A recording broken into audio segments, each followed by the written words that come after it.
নমস্কাৰ Raimona classes YouTube চেনেলটোলৈ সকলোকে স্বাগতম আজি এইটো এটা মোস্ট ইম্পৰ্টেণ্ট ক্লাছ হয় ফৰ ক্লাছ 9 বা নৱম শ্ৰেণীৰ এইটো ক্লাছত আমি ডিসকাস কৰিম সেকেন্ড ইউনিট টেষ্ট 2025 2025 বৰ্ষত হ'বলগীয়া সেকেন্ড ইউনিট টেষ্টৰ সমাজ বিজ্ঞান ক্লাছ 9ৰ সমাজ বিজ্ঞানৰ সকলো পাঠৰ most important common question answer আৰু এমসিকিউ মানে যোনবোৰ বস্তু কমন অহাৰ সম্ভাৱনা প্ৰায় 99% সম্ভাৱনা আছে সেইবোৰ কোৱেশ্চন আনসাৰ আমি আলোচনা কৰিম আৰু এটা ভিডিওতে তোমালোকে ইতিহাস ভূগোল আৰু ৰাজনীতি অৰ্থনীতি গোটেইখিনিৰ কমন কোৱেশ্চন আনসাৰ মাত্ৰ এইটো এটা ভিডিওতে তোমালোকে পাই যাবা তোমালোকে টেনচন নলবা আৰু অকল কমন বুলিয়ে নহয় আমি কি কৰিছো তোমালোকৰ পাঠটো খুলি পাঠৰ কোনবোৰ বস্তু কোনখিনি অংশ কোনটো প্যাৰাগ্ৰাফ পঢ়িলে অনুশীলনীৰ কোনবোৰ প্ৰশ্ন অহাৰ সম্ভাৱনা আছে মই গোটেইখিনি তোমালোকক সুন্দৰকৈ দেখাই দিম তোমালোকে কিতাপ বহি লগত লৈ বহিবা আৰু কিতাপত দাগ দি থবা মাৰ্ক কৰি লবা কোনখিনি বস্তু ইম্পৰ্টেন্ট আৰু যেতিয়া আমি পাঠটো আলোচনা কৰা হ'ব পাঠৰ ইম্পৰ্টেন্ট বস্তুখিনি মই তোমালোকক দেখাই দিম দেখাই দিয়াৰ পিছত আমি কি কৰিম যেনেকৈ তোমালোকে ইয়াত দেখিব পাৰিছা ইতিহাসৰ চেপ্টাৰ 4 মানৰ অসম আক্ৰমণ বা বাৰ্মিজ ইনভেজন অফ আসাম এই চেপ্টাৰটো তোমালোকৰ সেকেন্ড ইউনিট টেষ্টত আহিব লগতে কি কৰিব এইটো তোমালোকৰ এনুৱেলি পৰীক্ষাটো আহিব এনুৱেলি পৰীক্ষা তোমাৰ বেছি দিন নাই এই সেকেন্ড ইউনিট টেষ্টত তোমালোকে যদি ভালকৈ পঢ়া তোমালোকৰ এনুৱেলিটো ভাল হ'ব পৰীক্ষা এই পাঠৰ অন্তৰ্গত তোমালোকে চাব পাৰিছে বহুতখিনি এমসিকিউ বা অতিৰিক্ত প্ৰশ্নৰ উত্তৰ ইয়াত এড কৰি দিয়া আছে আৰু এইবোৰ তোমালোকৰ এমসিকিউ আকাৰ প্লাস শৰ্ট কোৱেশ্চন দুটাই কভাৰ হৈ যাব এনেকৈ বহুতখিনি প্ৰশ্ন প্ৰায় 20টা 25টা মানকৈ তোমালোকৰ প্ৰশ্ন আলোচনা কৰা হৈছে তাৰ পিছত আমি কি কৰিম ভূগোল ইয়াত চাব পাৰিছে ভূগোল অসমৰ ভূগোল এই পাঠৰ পৰা এমসিকিউ আমি আলোচনা কৰিম ইয়াতো কমসে কম প্ৰায় 20টাৰ পৰা 25টা মান এমসিকিউ আছে তাৰ পিছত আমি আলোচনা কৰিম তোমালোকৰ ৰাজনীতিৰ পৰা কি আছে ৰাজনীতিৰ পৰা আছে এইটো পাৰ্ট চেপ্টাৰ 2 সৰকাৰৰ প্ৰকাৰ বা শ্ৰেণী বিভাজন এনেকৈ আমি প্ৰথমতে তোমালোকৰ পাৰ্টটো আলোচনা কৰিম কিতাপখন খুলি পাৰ্ট আলোচনা কৰিম আৰু পাৰ্টটো আলোচনা কৰা হোৱাৰ পিছত আমি এমসিকিউ তোমালোকক দিম সো তোমালোকৰ 15 নৱেম্বৰৰ পৰা আৰম্ভ কৰি 28 নৱেম্বৰ এইখিনি তাৰিখৰ ভিতৰত বেলেগ ডিস্ট্ৰিক্টত বেলেগ ডেটত তোমালোকৰ এক্সাম আৰম্ভ হ'ব তোমালোকে অকল কমন বুলি পিছত পঢ়ি নাথাকিবা তোমালোকে বস্তুখিনি বুজি লোৱাৰ চেষ্টা কৰিবা যদি তোমালোকে বুজি নপঢ়া তেতিয়া হলে কিন্তু তোমালোকৰ এক্সাম ভাল নহব কাৰণ আজিকালি সোশ্যাল সায়েন্সটো অলপ কঠিন হৈ আছে দিনে দিনে কোৱেশ্চনবোৰ পকাই ঘুৰাই বনাই দিয়া তোমালোকে যদি কনসেপ্টটো ভালকৈ বুজি পোৱা মই তোমালোকক পাঠটো খুলি এনেকুৱা ধৰণৰ কিছুমান বস্তু দেখাই দিম কোনবোৰ বস্তু পঢ়িলে তোমালোকৰ যিকোনো প্ৰশ্ন আহিলে আনসাৰ কৰিব পাৰিবা সেইখিনি বস্তুত তোমালোকে বেছিকে মনোযোগ দিবা কাৰণ তোমালোকে নেক্সট ইয়াৰ যেতিয়া মেট্ৰিক ফাইনেল দিবা মেট্ৰিক ফাইনেলত আজিকালি সোশ্যাল সায়েন্সৰ পৰা 5 মাৰ্কছৰ 7 মাৰ্কছৰ 3 মাৰ্কছৰ কোৱেশ্চনছবোৰ বেছিভাগ কোৱেশ্চনে কি কৰে তোমালোকক বনাই দিলে তোমালোকৰ যদি পাঠৰ কনসেপ্ট থাকে তেতিয়া হলে তোমালোকে বনাই লিখিব পাৰিবা সো এতিয়া আমি তোমালোকৰ ইতিহাসৰ এই চেপ্টাৰটো খুলিম কিতাপত খুলি আলোচনা কৰিম কি ইম্পৰ্টেন্ট আছে তোমালোকে ভিডিওটো স্কিপ নকৰাকৈ ভিডিওটো চাই থাকিবা এইটো তোমালোকে চাব পাৰিছে চতুৰ্থ অধ্যায় মানৰ অসম আক্ৰমণ এই পাঠটো তোমালোকৰ সেকেন্ড ইউনিট টেষ্টত আহিব আৰু এনুৱেলি এক্সামত আহিব আৰু ইয়াৰ পৰা বহুতখিনি প্ৰশ্ন অহাৰ সম্ভাৱনা আছে ঠিক আছে প্ৰতিটো সোশ্যাল সায়েন্সৰ পাঠ আৰম্ভ কৰাৰ আগতে মই যিখিনি কথা কম তোমালোকে ভালকৈ মনোযোগ দি শুনিবা ঠিক আছে ইয়াত চোৱা তোমালোকে প্ৰতিটো বস্তুৰ কি থাকে এটা উদ্দেশ্য আৰু এইম থাকে মানে লক্ষ্য কি এই পাঠৰ এটা লক্ষ্য আছে নিশ্চয় তোমালোকক কিবা এটা দিব বিচাৰিছে কিবা এটা তোমালোকক ক'ব বিচাৰিছে বুজাব বিচাৰিছে কি ইয়াৰ লক্ষ্য এই মানৰ অসম আক্ৰমণ পাঠৰ লক্ষ্যটো কি এইটো হৈছে লক্ষ্য মূল আলোচ্য বিষয় এইটো হৈছে কি এই পাঠৰ লক্ষ্য ইয়াত কি আছে প্ৰথমতে আছে মানৰ আক্ৰমণ 1817 চনৰ পৰা 1821 চনলৈ এই সময়খিনি তোমালোকক দেখুৱাব খুজিছে দ্বিতীয়তে কি আছে মানৰ আক্ৰমণৰ ফলাফল মানে যেতিয়া আমাৰ অসম আক্ৰমণ কৰিলে তাৰ পিছত আমাৰ ৰিজাল্ট কি পালো ফলাফল কি পালো সেইটো আছে প্ৰথম ইংগ বৰ্মা যুদ্ধ এই প্ৰথম ইংগ বৰ্মা যুদ্ধ আৰু ইয়াণ্ডাবু সন্ধি এই চাৰিটা বস্তু তোমালোকে যদি ভালকৈ বুজি লৈ যোৱা তোমালোকে যিকোনো প্ৰশ্ন আহিলে এই পাঠৰ পৰা আনসাৰ কৰিব পাৰিবা কাৰণ তোমালোকে মেইন বস্তুখিনি জানিলে বাকি বস্তুখিনি তোমালোকে এনে পাৰিবা ঠিক আছে এতিয়া আমি আৰম্ভ কৰিম তোমালোকে কিতাপখন কলম কাট পেন্সিল হাইলাইটাৰ যি আছে তোমালোকৰ লগত লৈ বহিবা মই জন্মৰ বস্তু ইম্পৰ্টেন্ট কম দাগ দি ৰাখিবা বা ব্ৰেকেটত ৰাখিবা ঠিক আছে যেনেকৈ প্ৰথমতে চোৱা তোমালোকে আৰম্ভ কৰিলে প্ৰথমতে কি কৰিবা ইয়াত চোৱা এটা চন দেখা পাইছা তোমালোকে ডাইৰেক্ট চন দেখা পাইছা মানে এই বাক্যটো তোমালোকক পঢ়িব লাগিব ইয়াত কি কৈছে আহোম ৰজা গৌৰীনাথ সিংহৰ 1780 চনৰ ভিতৰ পৰা 1895 চনৰ মৃত্যুৰ পিছত কমলেশ্বৰ সিংহাসনত বহে এই চনটো বাদ দিয়া এতিয়া তোমালোকে ইয়াত তোমালোকে কি পালা যে গৌৰীনাথ সিংহৰ মৃত্যুৰ পিছত কোনে সিংহাসনত বহিছিলে কমলেশ্বৰ সিংহ এইটো তোমালোকে জানিব লাগিব এনেকৈ যিমানখিনি চন তাৰপিছত ঠাইৰ নাম পাবা তোমালোকে গোটেইখিনি বস্তু পঢ়িব লাগিব তাৰপিছত ইয়াত এটা দেখা পাইছে তোমালোকে অলপ বোল্ড লেটাৰত দি দিছে অলপ বেছি কলাকৈ মোটাকৈ দি দিছে এইখিনি বস্তু তোমালোকে পঢ়িবা এনেকুৱা ধৰণৰ বস্তুখিনি গোটেইখিনি তোমালোকক পঢ়িব লাগিব ইয়াত যেনেকৈ ইয়াত দিছে কলিয়া ভমৰাই দন্দুৱাদৰৰ নামে বিখ্যাত হোৱা হৰদত্ত বীৰদত্ত বিদ্ৰোহ দমন কৰিবলৈ সক্ষম হয় কোনে কৰিছিল কলিয়া ভমৰাই কি কৰিছে দন্দুৱাদৰৰ নামে বিখ্যাত হোৱা হৰদত্ত বীৰদত্ত বিদ্ৰোহ দমন কৰিছিল শিলঘাটৰ ওচৰত ব্ৰহ্মপুত্ৰৰ ওপৰত এখন শাখা নিৰ্মাণ পৰিকল্পনা কৰি যোজা চলাইছিল এনেকৈ তোমালোকে যিমানখিনি বস্তু আছে যেনেকৈ ইয়াত এটা বাকচ দিয়া আছে আৰু তোমালোকৰ কি কলিয়া ভমৰা সেতুৰ ফটো দিয়া আছে এইটো তোমালোকে এই বাক্যশাৰী পঢ়ি ল'বা কি আছে বৰ্তমান শোণিতপুৰ আৰু নগাঁও জিলা সংযোগী ব্ৰহ্মপুত্ৰৰ দলংখন 1987 খ্ৰীষ্টাব্দত সাজি উলিওৱা হয় ইয়াত তোমালোকে দুটা বস্তু জানিলা কোন দুখন জিলাক সংযোগ কৰিছে নগাঁও আৰু শোণিতপুৰ জিলাক সংযোগ কৰিছে কিমান চনত সজাই তোলা হৈছে 1987 চনত আৰু ইয়াত দৈৰ্ঘ্য কিমান 3015 মিটাৰ ইয়াত দৈৰ্ঘ্য এনেকৈ তোমালোকে পাঠৰ ভিতৰুৱা ইয়াত চোৱা তোমালোকে ইয়াত কাৰণ দিছে কাৰণটো অলপ বুজি চাবা তাৰপিছত তোমালোকৰ নেক্সট তোমালোকে সোশ্যাল সায়েন্সৰ আৰু এটা বস্তু কৰিব পাৰা এনেকুৱা হালধীয়া বাকচবোৰ কৰিবা এনেকুৱা হালধীয়া বাকচবোৰ তোমালোকে ভালকৈ পঢ়ি ল'বা যিমানখিনি হালধীয়া বাকচ আছে গোটেইখিনি পঢ়ি ল'বা ইয়াত চোৱা এটা হালধীয়া বাকচ দিয়া আছে ঠিক আছে এনেকৈ হালধীয়া বাকচবোৰ যেতিয়া কভাৰ হ'ব এইখিনি পঢ়ি ল'বা এইখিনি এটা বস্তু এই বাকচবোৰ পঢ়ি ল'বা পঢ়ি লোৱাৰ পিছত এই ইয়াত যে ফলাফল দিছে এই ফলাফলৰ পৰা তিনিটা ফলাফল তোমালোকে পঢ়ি ৰাখিবা ডাইৰেক্ট ঠিক আছে এই তিনিটা ফলাফল পঢ়ি ৰাখিবা তোমালোকে এক্সামত লিখিব পাৰিবা ইংগ বৰ্মা যুদ্ধ ইয়াত তোমালোকে কেইটামান বস্তু ইয়াত এটা চন দিয়া আছে চনটো পঢ়িছে বা কিহৰ বিষয়ে কৈছে ইয়াত এটা বোল্ড লেটাৰত দি দিছে যে অৱশেষত 1824 খ্ৰীষ্টাব্দৰ 5 মাৰ্চত গভৰ্ণৰ জেনেৰেল লৰ্ড আমহাৰ্ষ্টে ব্ৰহ্মদেশৰ ৰজাৰ বিৰুদ্ধে যুদ্ধ ঘোষণা কৰিছিল কিমান ইম্পৰ্টেণ্ট কথা এইবোৰ আমি অৱশ্যে এই যিমানখিনি চন দিয়া আছে গোটেইখিনি আমি এমচিকিউত কিন্তু আমি কভাৰ কৰিছোঁ ডাইৰেক্ট পাৰ্টটো পঢ়ি আমি এমচিকিউ বনাইছোঁ বা সজাইছোঁ ঠিক আছে ইয়াত এটা লাইন আছে এইবোৰ বস্তুৰ কথা মই তোমালোকক ক'ব বিচাৰিছিলোঁ এইবোৰ বস্তু তোমালোকে যদি এনেকৈ পঢ়া ক্লাছ 10ত যদি তোমালোকে যেতিয়া 10ত উঠিবা এনেকৈ পঢ়িলে তোমালোকৰ ইয়াত যেনেকৈ এটা লাইন দি আছে এইখিনি বস্তু পঢ়িবা মই যিমানখিনি দেখাই আছোঁ তোমালোকে কিন্তু দাগ দি ৰাখিম ইয়াণ্ডাবু সন্ধি ইয়াত চন দিয়া আছে এইকেইটা পঢ়িবা ঠিক আছে চৰ্তসমূহত 2-3টা মান পঢ়ি থবা এনেকৈ আহি বাকচখিনিতো পঢ়িবা তাৰপাছত কি আছে মূল কথাখিনি তোমালোকে 100% পঢ়িবই লাগিব গোটেইখিনি এই মূল কথাখিনি তোমালোকে পঢ়িবই লাগিব মূল কথাখিনি যেতিয়া তোমালোকৰ পঢ়া হ'ব তাৰপিছত আমি এতিয়া আলোচনা কৰিম অনুশীলনীৰ পৰা কি ইম্পৰ্টেণ্ট প্ৰশ্ন অহাৰ সম্ভাৱনা আছে ইয়াত চোৱা অনুশীলনীৰ বিষয়ে আলোচনা কৰিবলৈ গ'লে তোমালোকৰ এই অতি চমু প্ৰশ্নৰ উত্তৰৰ পৰা গোটেইখিনি তোমালোকক পঢ়িব লাগিব কিয়নো তোমালোকৰ 45% মাৰ্কছ তোমালোকৰ এমচিকিউত এই শৰ্ট কোৱেশ্চনছবোৰ অকল তোমালোকক শৰ্ট কোৱেশ্চনছ আকাৰত নিদিয়ে ইয়াৰ পৰা তোমালোকক 2-3টা মান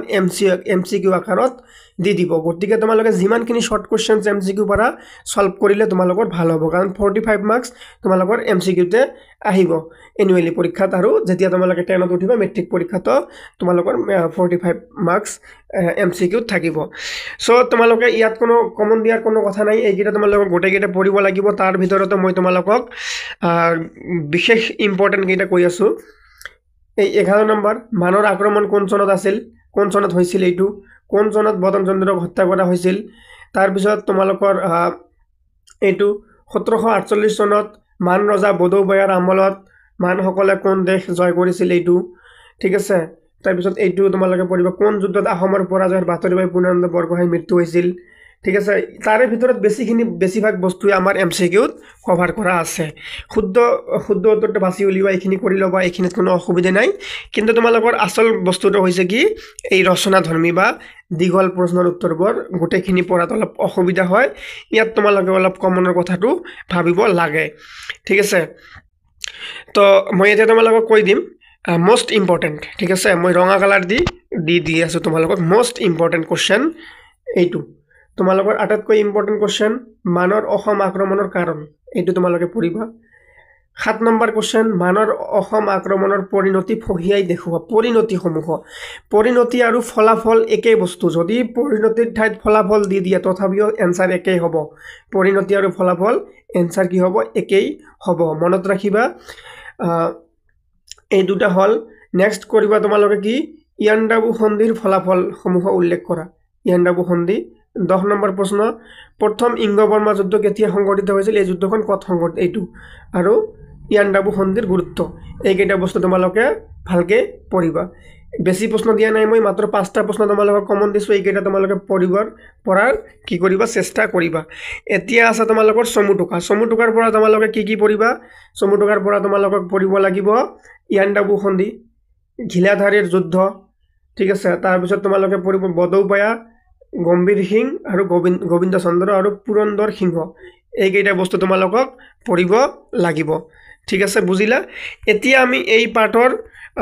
সন্দৰ্ভত যিমানখিনি মোস্ট ইম্পৰ্টেন্ট MCQ আছে এই MCQ খিনি এতিয়া আমি আলোচনা কৰিম তোমালোকে ভিডিঅ'টো স্কিপ নকৰাকৈ চাই থাকা এইটো পাঠৰ পৰা MCQ আছে MCQ বা অতিৰিক্ত প্ৰশ্ন উত্তৰ শৰ্ট কোৱেশ্চন আহিলে হৈ যাব মই শৰ্ট কোৱেশ্চন আকাৰত দি দিছো অপচন এটা লিখতে সময় লাগে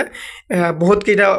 MCQ তোমালোকক প্ৰায় 25টা মান কোৱেশ্চন দিয়া আছে আৰু সকলোবোৰ ডাইৰেক্ট পাঠৰ ভিতৰুৱা যিমানখিনি বস্তু মই তোমালোকক দাগ দি দিছো এইখিনি নপঢ়িলেও ডাইৰেক্ট যদি MCQ খিনি পৰা কভাৰ হৈ যাব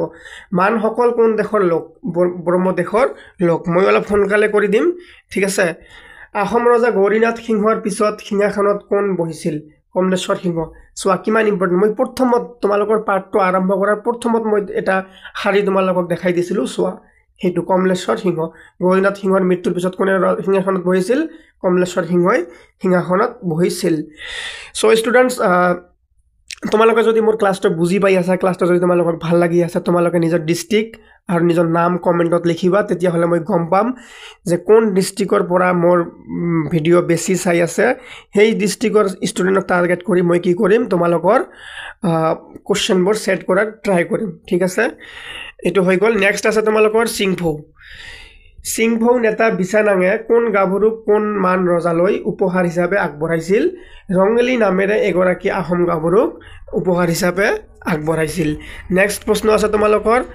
আহোম ৰজাই কাক প্ৰতাপ বল্লভ উপাধি দিছিল উত্তৰ হ'ব বৰফুকন কলিয়া ভমৰাক প্ৰতাপ বল্লভ উপাধি দিছিল ভেৰি ইম্পৰ্টেন্ট কোৱেশ্চন নেক্সট আছে কিমান চনত কমলেশ্বৰ সিংহৰ মৃত্যু হৈছিল ইয়াৰ উত্তৰ হ'ব 1810 চনত কমলেশ্বৰ সিংহৰ মৃত্যু হৈছিল কমলেশ্বৰ সিংহৰ মৃত্যুৰ পিছত অসমৰ নতুন ৰজা কোন আছিল চন্দ্ৰকান্ত সিংহ নেক্সট তোমালোকৰ আছে কি ৰজা চন্দ্ৰকান্ত সিংহই কাক চৰিঙিয়া ফুকন খিতাপ দিছিল খৰামক দিছিল পূৰ্ণানন্দ বৰগোহাঁইৰ পুতেক ওৰেনাথে কাক বিয়া কৰিছিল মদন বৰফুকনৰ জীয়ৰী পিজৌ গাভৰুক বিয়া কৰাইছিল এইখিনি বস্তু তোমালোকে ভালকে কৰিবা কাৰণ তোমালোকৰ পাঠটো পঢ়ি প্ৰতিটো লাইন পঢ়ি এই কোৱেশ্চন আনসাৰবোৰ সজোৱা হৈছে আৰু তোমালোকে যদি চেনেলটো সাবস্ক্ৰাইব কৰা নাই সাবস্ক্ৰাইব কৰিবা তোমালোকৰ কাৰণে বহুত হাৰ্ড ওয়াৰ্ক কৰিব লাগে এইখিনি বস্তু বনোৱাৰ কাৰণে বদন চন্দ্ৰৰ পেহীয়েক কোন আছিল মান ৰজাৰ অসমীয়া ৰাণী ৰঙিলী আইদেউ আছিল কি বদন চন্দ্ৰৰ পেহীয়েক কোন যুদ্ধত পৰাজয়ৰ বাতৰি পাই পূৰ্ণানন্দ বৰগোহাঁই মৃত্যুমুখত পৰিছিল সো এই বস্তুবোৰ মই তোমালোকক আগতে কিতাপত দাগ দি দিছো ঘিলাধাৰীৰ যুদ্ধত কি হৈছিল পূৰ্ণানন্দ বৰগোহাঁই মৃত্যুমুখত পৰিছিল বাতৰি পাই বদন চন্দ্ৰই কিমান মান সৈন্য লগত আনিছিল প্ৰায় 6000 জন মান সৈন্য আনিছিল নেক্সট কি আছে তোমালোকৰ বদন চন্দ্ৰই অসমত হুমাই কিমান অতিৰিক্ত সৈন্য গোটাইছিল 8000 জন সৈন্য গোটাইছিল নেক্সট কি আছে তোমালোকৰ বদৌপায়াৰ মৃত্যুত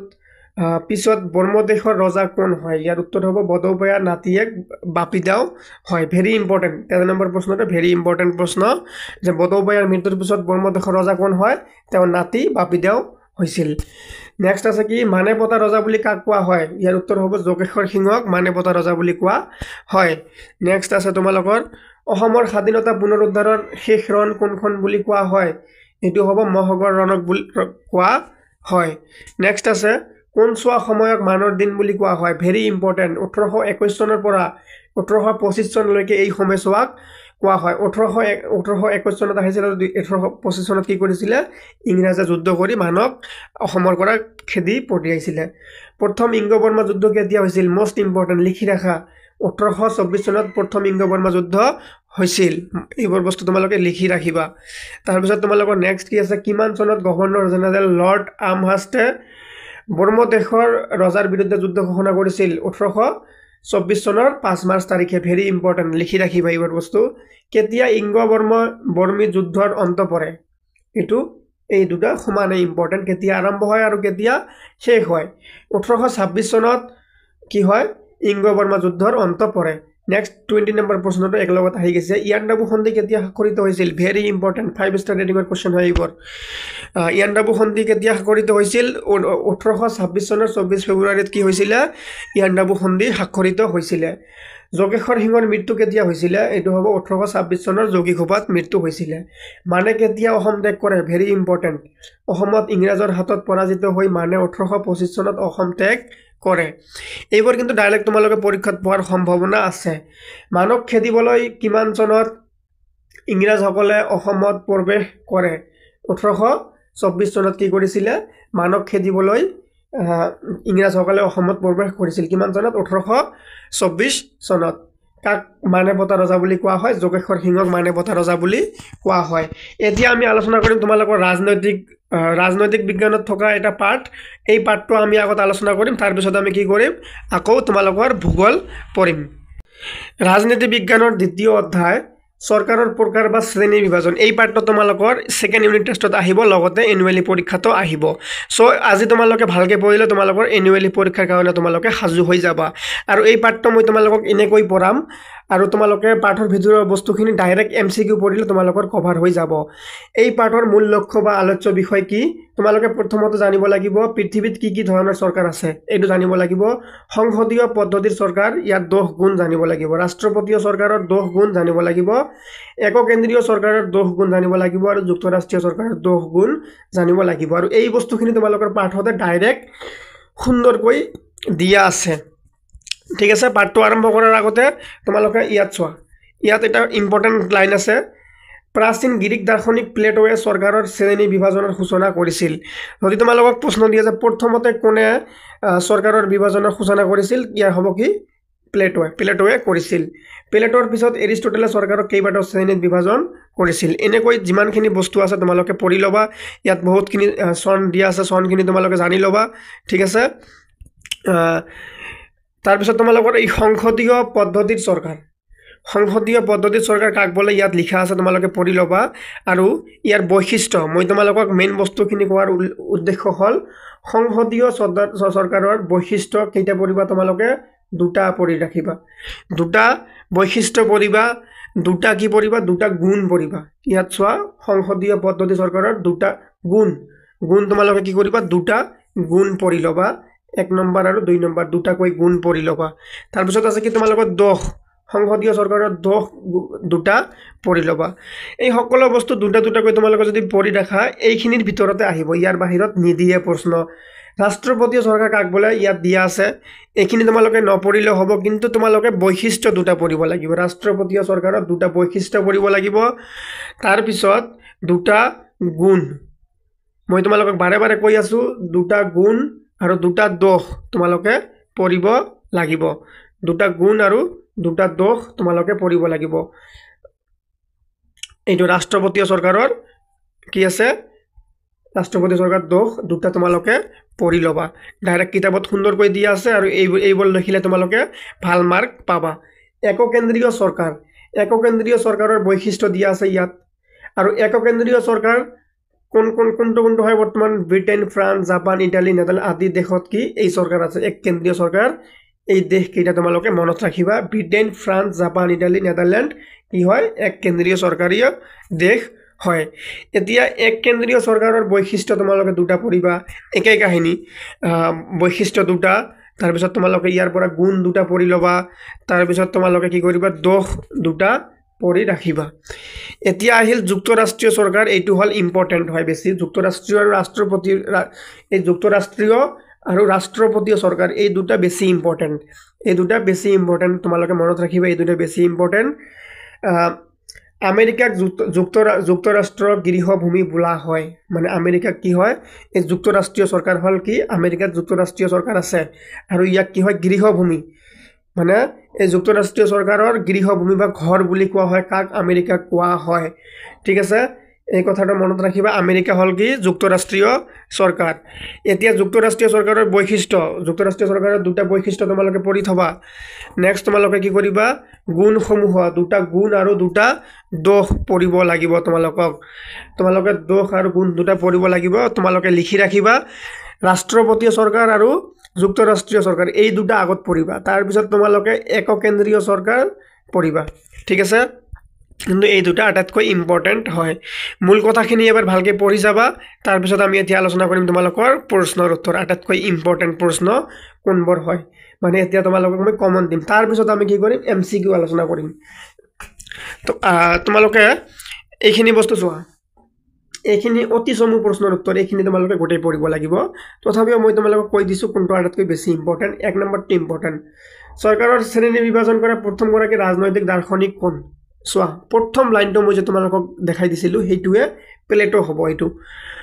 তাৰপিছত বৰ্তমান বিশ্বৰ আটাইতকৈ জনপ্ৰিয় চৰকাৰ কোনবিধ এইটো পঢ়িবা তোমালোকে মানে এইকেইটা গোটেইকেইটা পঢ়িব লাগিব মই তোমালোকক দাগ দি দিম দীঘল প্ৰশ্নৰ উত্তৰত তোমালোকক দাগ দি দিম দীঘল প্ৰশ্নৰ উত্তৰৰ পৰা তোমালোকে কি পঢ়িবা এক নম্বৰটো পঢ়িবা ঠিক আছে তাৰপিছত তোমালোকৰ এইটো পঢ়িবা যুক্তৰাষ্ট্ৰীয় পদ্ধতি চৰকাৰ বৰ্তমান কিয় জনপ্ৰিয়তা হৈছে উদাহৰণসহ আলোচনা কৰা তাৰপিছত এককেন্দ্ৰীয় চৰকাৰৰ বৈশিষ্ট্য এককেন্দ্ৰীয় চৰকাৰৰ প্ৰকৃততে গণতান্ত্ৰিক নে এইটো নালাগে সংসদীয় পদ্ধতিৰ চৰকাৰৰ বৈশিষ্ট্য এই চাৰিটা ইয়াৰ পৰা পঢ়িবা ঠিক আছে এই চাৰিটা দীঘল প্ৰশ্নৰ পৰা পঢ়িবা আৰু চমু উত্তৰৰ পৰা তোমালোকে পঢ়িবা সংসদীয়ৰ বৈশিষ্ট্য পঢ়িবা তাৰপিছত তোমালোকে ৰাষ্ট্ৰপতীয় চৰকাৰৰ দুটা বৈশিষ্ট্য এককেন্দ্ৰীয় চৰকাৰৰ দুটা গুণ দুটা দোষ চমুকৈ লিখা দেখিছা মই তোমালোকক দুটাকৈ পঢ়িব দিছিলোঁ ইয়াত দুটাকৈ প্ৰশ্ন অলৰেডি দিয়া আছে আৰু এই 3 নম্বৰ প্ৰশ্নটো পঢ়িবা ইয়াৰ পৰা এই চাৰিটা আৰু ইয়াৰ পৰা এই চাৰিটা পঢ়িবা আৰু চমু উত্তৰখিনি অতি চমুখিনি গোটাই পঢ়িব লাগিব এতিয়া আমি এই পাঠৰ পৰা কি MCQ আহিব পাৰে সম্ভাৱ্য মানে 99% চান্স আছে MCQ বোৰ অহাৰ সেই MCQ বোৰ এতিয়া আমি আলোচনা কৰিম সো তোমালোকে ভিডিওটি স্কিপ নকৰাকৈ চাই থাকিবা এইটো তোমালোকে দেখা পাইছা চৰকাৰৰ প্ৰকাৰ বা শ্ৰেণী বিভাজন MCQ বা অতিৰিক্ত প্ৰশ্নৰ উত্তৰ এক নম্বৰ MCQ দিয়া আছে তোমালোকৰ সংসদীয় পদ্ধতিৰ চৰকাৰৰ জন্মস্থান ক'ত এইটো তোমালোকে ভালকৈ মনত ৰাখিবা সংসদীয় চৰকাৰৰ জন্মস্থান হৈছে ক'ত ইংলেণ্ডত নেক্সট প্ৰশ্ন আছে তোমালোকৰ কি চৰকাৰৰ শ্ৰেণী বিভাজনৰ সূচনা কৰা প্ৰথমগৰাকী ব্যক্তিৰ নাম কি এইটো তোমালোকে জানা মই তোমালোকক প্ৰথমতে দেখাই দিছোঁ ইয়াৰ কাৰেক্ট আনসাৰ হ'ব প্লেটো ঠিক আছে ইয়াৰ কাৰেক্ট আনসাৰ কি হ'ব ইয়াৰ কাৰেক্ট আনসাৰ হ'ব প্লেটো এই MCQ খিনি কিন্তু তোমালোকৰ পাঠটো পঢ়ি লাইন বাই লাইন পঢ়ি প্ৰশ্নখিনি সজোৱা হৈছে বৰ্তমান পৃথিৱীত জনপ্ৰিয় হোৱা গণতান্ত্ৰিক চৰকাৰ কেই প্ৰকাৰ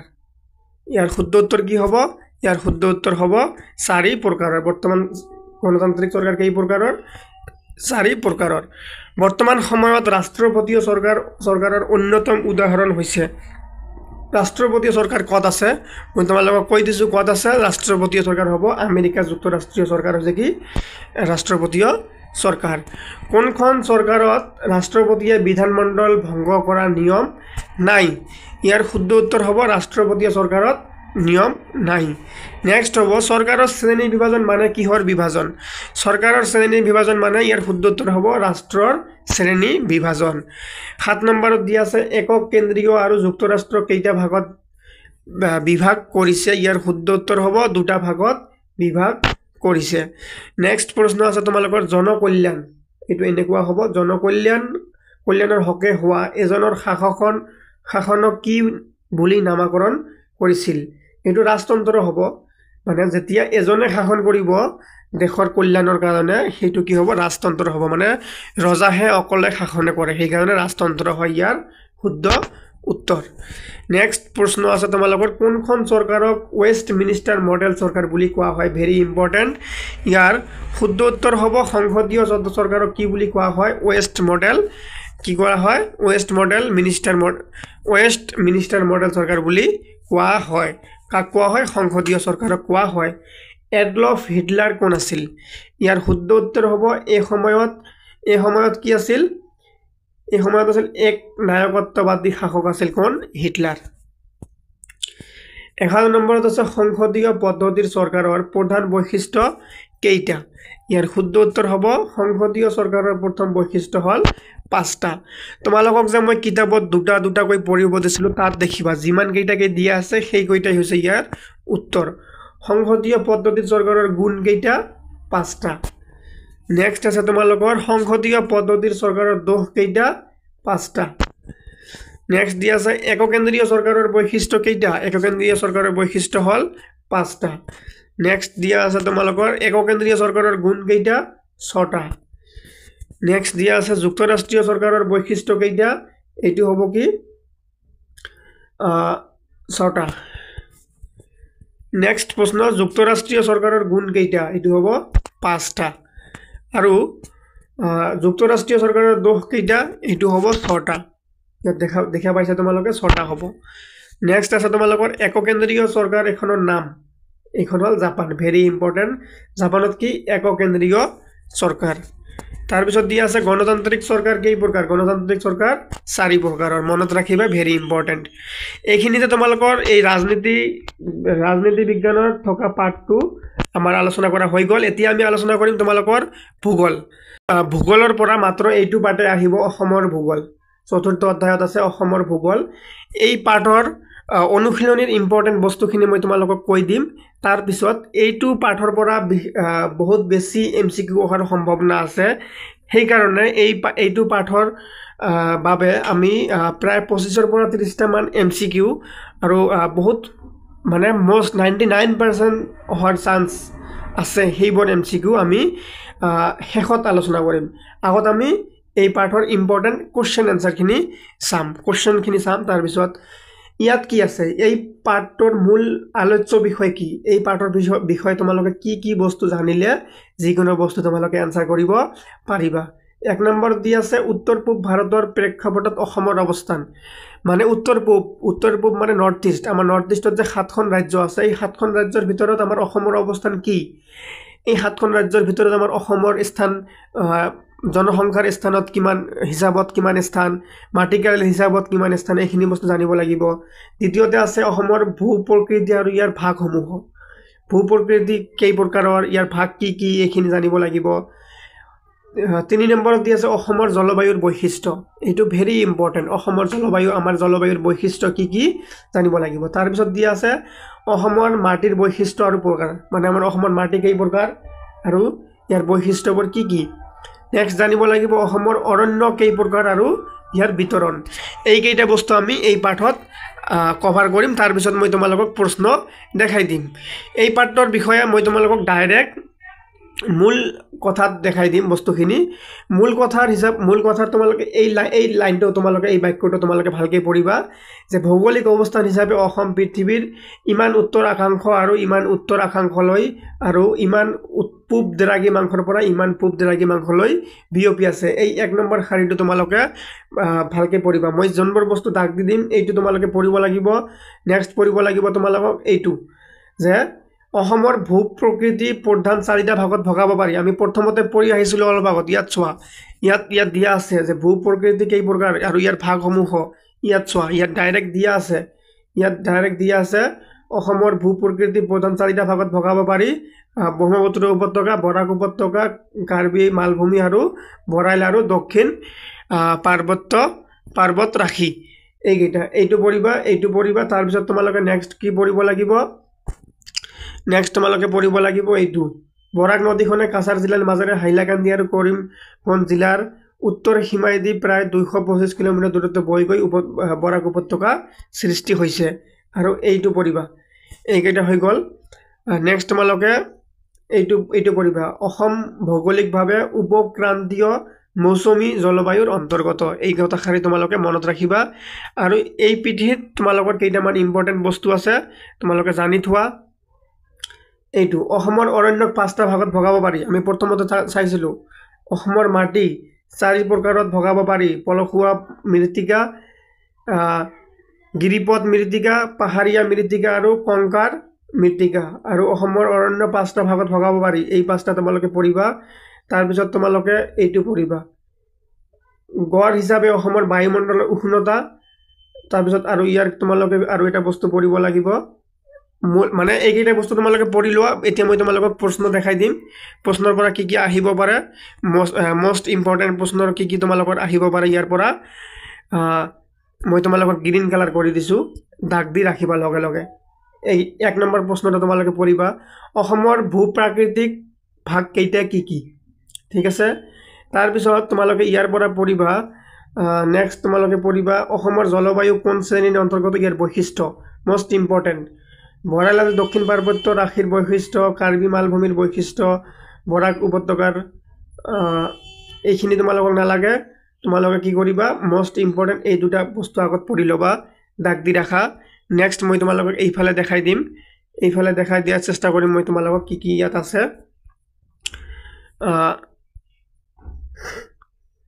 গ্ৰীষ্মকালত অসমৰ বৰষুণ হোৱাৰ মূল কাৰণ, অসমৰ জলবায়ুত প্ৰভাৱ পেলোৱা ভৌগোলিক কাৰণসমূহ। এই 12 নম্বৰটো পঢ়িবা তোমালোকে। আৰু 13 নম্বৰটো মষ্ট ইম্পৰ্টেণ্ট, অসমৰ প্ৰধান ঋতু কেইটা কি কি, ঋতুভেদে উষ্ণতা আৰু বৰষুণৰ বিতৰণ সম্পৰ্কে লিখা। এইটো তোমালোকে লিখিব লাগিবই, তোমালোকে এইটো পঢ়ি ল'বা। তাৰপিছত এইটো পঢ়িবা, অসমৰ অৰণ্যসমূহক কি কি ভাগত ভাগ কৰিব পাৰি, এইটো তোমালোকে পঢ়িবা। বৰ্ষাৰণ্য কাক বোলে, ইয়াৰ বৈশিষ্ট্য। ঠিক আছে। তাৰপিছত এইটো পঢ়িবা তোমালোকে 2011 চনৰ লোকপিয়ল অনুসৰি অসমৰ জনসংখ্যা কিমান, এইটো পঢ়িবা। অসমৰ মাটিকালি কিমান, এইটো পঢ়িবা। ঠিক আছে। এইকেইটা তোমালোকে দাগ দি ৰাখা। নেক্সট আমি তলত চাম, চমুটোকা আছে তোমালোকৰ। চমুটোকাৰ ভিতৰত তোমালোকে কি কি পঢ়িব লাগিব। তোমালোকে চমুটোকাৰ ভিতৰত মষ্ট ইম্পৰ্টেণ্ট তোমালোকৰ হ'ল অসমৰ বৰ্ষাকাল। ঠিক আছে। তাৰপিছত তোমালোকে ইয়াৰ পৰা পঢ়িবা অসমৰ মৌচুমী জলবায়ু, এইটো পঢ়িবা। তাৰপিছত তোমালোকে অসমৰ বৰষুণ স্থানিক আৰু তোমাৰ এই 2টা পঢ়িলে চমুটোকাৰ পৰা হৈ যাব। এতিয়া আমি আলোচনা কৰিম তোমালোকৰ MCQ, কি কি MCQ ইয়াৰ পৰা আহিব পাৰে। MCQখিনি আমি সুন্দৰকৈ আলোচনা কৰিম। ইয়াত দেখা পাইছা তোমালোকে অসমৰ ভূগোলৰ MCQ বা অতিৰিক্ত প্ৰশ্নৰ উত্তৰ। মষ্ট ইম্পৰ্টেণ্ট হয় এইবোৰ। অসমৰ ভূ প্ৰাকৃতিক কেইটা ভাগত, মানে ভূ প্ৰাকৃতিক ভাগ কেইটা, ইয়াৰ শুদ্ধ উত্তৰ কি হ'ব, ইয়াৰ ভূ প্ৰাকৃতিক ভাগ হৈছে 4টা। তোমালোকে যদি মূল কথাখিনি নপঢ়া, ডাইৰেক্ট আমি ইয়াত কভাৰ কৰি দিছোঁ, তোমালোকৰ গোটেই পাৰ্টটো কভাৰ কৰা আছে, শ্বৰ্ট কুৱেশ্যনছ আৰু MCQ, তথাপিও হৈ যাব। অসমৰ মাটিকালি প্ৰধানকৈ কেইটা ভাগত ভাগ কৰা হৈছে, ইয়াৰ শুদ্ধ উত্তৰ হ'ব প্ৰধানতে অসমৰ মাটিকালি 4টা ভাগত ভাগ কৰা হৈছে। অসমৰ অৰণ্যক প্ৰধানকৈ কেইটা ভাগত ভাগ কৰা হৈছে, এইটো 5টা ভাগত ভাগ কৰা হৈছে। ইয়াত তোমালোকে উত্তৰটো দেখা পাইছা, অসমৰ অৰণ্যক 5টা ভাগত ভাগ কৰা হৈছে। নেক্সট আছে কি তোমালোকৰ অসমৰ মাটিকালিৰ ভিত্তিত অসমৰ সৰ্ববৃহৎ জিলাখনৰ নাম কি, মানে অসমৰ কোনখন জিলাৰ মাটিকালি বেছি, এইটো হ'ব কি কাৰ্বি আংলং। ইয়াৰ শুদ্ধ উত্তৰ কি হ'ব, ইয়াত শুদ্ধ উত্তৰ হ'ব কাৰ্বি আংলং। তাৰপিছত অসমৰ প্ৰধান ঋতু কেইটা, অসমৰ প্ৰধান ঋতু হ'ল কেইটা, 6টা হ'ব। ইয়াৰ শুদ্ধ উত্তৰ কি হ'ব, শুদ্ধ উত্তৰ হ'ব 6টা। তাৰপিছত দিছে ব্ৰহ্মপুত্ৰ উপত্যকাৰ ভূ প্ৰাকৃতিক অঞ্চল কেইটা, ইয়াত শুদ্ধ উত্তৰ হ'ব কি, ইয়াৰ শুদ্ধ উত্তৰ হ'ব 4টা। নেক্সট আছে তোমালোকৰ 2011 চনৰ লোকপিয়ল অনুসৰি অসমৰ জনসংখ্যা কিমান, ইয়াৰ শুদ্ধ উত্তৰ হ'ব 31.20 নিযুত ইয়াৰ জনসংখ্যা। তাৰপিছত 8 নম্বৰত দিছে জনসংখ্যা অনুসৰি অসমৰ আটাইতকৈ ডাঙৰ জিলাখনৰ নাম কি, মানে আমি ওপৰত কি পঢ়িলোঁ, মাটিকালি হিচাপত ডাঙৰ কোনখন, তোমালোকৰ কাৰ্বি আংলং, কিন্তু জনসংখ্যা কোনটো জিলাত আটাইতকৈ মানুহ বেছি আছে, ইয়াৰ শুদ্ধ উত্তৰ কি হ'ব, ইয়াৰ শুদ্ধ উত্তৰ হ'ব নগাঁও আটাইতকৈ মানুহ বেছি আছে। অসমৰ মাটিকালি কিমান, অসমৰ মাটিকালি হ'ল 78,438 বৰ্গ কিলোমিটাৰ। মনত ৰাখিবা 78,438 বৰ্গ কিলোমিটাৰ। মাটিকালিৰ ভিত্তিত অসমৰ আটাইতকৈ সৰু জিলাখনৰ নাম কি, এতিয়া মাটিকালিৰ ভিত্তিত আটাইতকৈ ডাঙৰ জিলাখনৰ নাম কি, কাৰ্বি আংলং কিন্তু আটাইতকৈ সৰু কোনখন হয় আটাইতকৈ সৰু কোনখন হ'ব আটাইতকৈ সৰু হ'ব কামৰূপ মহানগৰৰ মাটিকালি আটাইতকৈ কম তাৰ পিছত জনসংখ্যা অনুসৰি অসমৰ আটাইতকৈ সৰু এতিয়া জনসংখ্যাত আটাইতকৈ কম কোনখন জিলাত আছে এইখন হ'ব কি ডিমা হাছাও মনত ৰাখিবা আটাইতকৈ বেছি হ'ল নগাঁও আৰু আটাইতকৈ কম হ'ল ডিমা হাছাও আটাইতকৈ মাটিকালি কোন জিলাৰ বেছি কাৰ্বি আংলং আৰু কোন জিলাৰ কম কামৰূপ নগৰ তাৰ পিছত অসমৰ সৰ্বোচ্চ বৰষুণ হোৱা ঠাইখনৰ নাম কি অসমৰ সৰ্বোচ্চ বৰষুণ হোৱা ঠাইখনৰ নাম লখিমপুৰ আৰু বিটিআৰডি কেতিয়া গঠন কৰা হৈছিল এইটো হ'ব 2003 চনত গঠন কৰা হৈছিল এই যে চোৱা তোমালোকে শুদ্ধ উত্তৰ দিয়া আছে 2003 চনত বিটিআৰডি গঠন হৈছিল বিটিআৰডিৰ অন্তৰ্গত এখন জিলাৰ নাম লিখা বিটিআৰডিত বৰ্তমান মুঠ 5খন জিলা আছে এখন হ'ল তোমালোকৰ কি কোকৰাঝাৰ এখন হ'ল তোমালোকৰ বাক্সা আন এখন হ'ল কি তোমালোকৰ চিৰাং তিনিখন হ'ল আৰু এটা হ'ল কি তোমালোকৰ ওদালগুৰি আন এখন হ'ল কি তোমালোকৰ তামুলপুৰ ইয়াত কি আছে চিৰাং আছে এইটো আছে চিৰাং মনত ৰাখিবা কোকৰাঝাৰ বাক্সা চিৰাং ওদালগুৰি আৰু তামুলপুৰ এই 5খন জিলা আছে বৰ্তমান আমাৰ বিটিআৰডিত তাৰে ভিতৰত এখন উলিয়াব দিছে কৰিমগঞ্জ বিটিআৰডিত নহয় কাৰ্বি আংলং নহয় দৰং নহয় কোনখন হয় চিৰাং হয় গতিকে চিৰাংটো হ'ব শুদ্ধ উত্তৰ চিৰাংটো শুদ্ধ উত্তৰ হ'ব কেতিয়া অসমৰ পৰা মিজোৰামক পৃথক কৰা হৈছিল এটো কি হ'ব 1971 ত বা 1971 চনত কি কৰিছিল মিজোৰামক অসমৰ পৰা পৃথক কৰা হৈছিল অসমৰ ৰাষ্ট্ৰীয় উদ্যান কেইখন মনত ৰাখিবা ইম্পৰ্টেন্ট আছে অসমত ৰাষ্ট্ৰীয় উদ্যান কেইখন অসমত ৰাষ্ট্ৰীয় উদ্যান হ'ল 7খন তাৰ পিছত অসমৰ অভয়াৰণ্য কেইখন অসমৰ অভয়াৰণ্য হ'ব 18খন নেক্সট আছে তোমালোকৰ কি অসমৰ সৰ্বনিম্ন বৰষুণ হোৱা ঠাইখনৰ নাম কি সৰ্বনিম্ন ঠাই হলে কি হ'ব লামডিং আৰু সৰ্বোচ্চ হলে কি হ'ব লখিমপুৰ কেৰালাৰ মাটিকালি কিমান কেৰালাৰ মাটিকালি হ'ল এইটো ইমান ইম্পৰ্টেন্ট নহয় তথাপিও তোমালোকে চাই লবা গুৱাহাটীত কিমান সেন্টিমিটাৰ পৰ্যন্ত বৰষুণ হয় 166 পৰ্যন্ত ইয়াত কি হয় বৰষুণ হয় সো স্টুডেন্টস এইখিনিতে তোমালোকৰ গোটেইখিনি বস্তু আলোচনা কৰা হৈ গল আশা কৰিছো তোমালোকৰ ক্লাছটো দি তোমালোকৰ হেল্প হ'ব তোমালোকে বুজি পাইছা তোমালোকে নিশ্চয় কমেন্ট কৰি জানাবা বুজি পাইছা নে নাই চেনেলটো সাবস্ক্ৰাইব নকৰিলে চেনেলটো সাবস্ক্ৰাইব কৰি দিবা ধন্যবাদ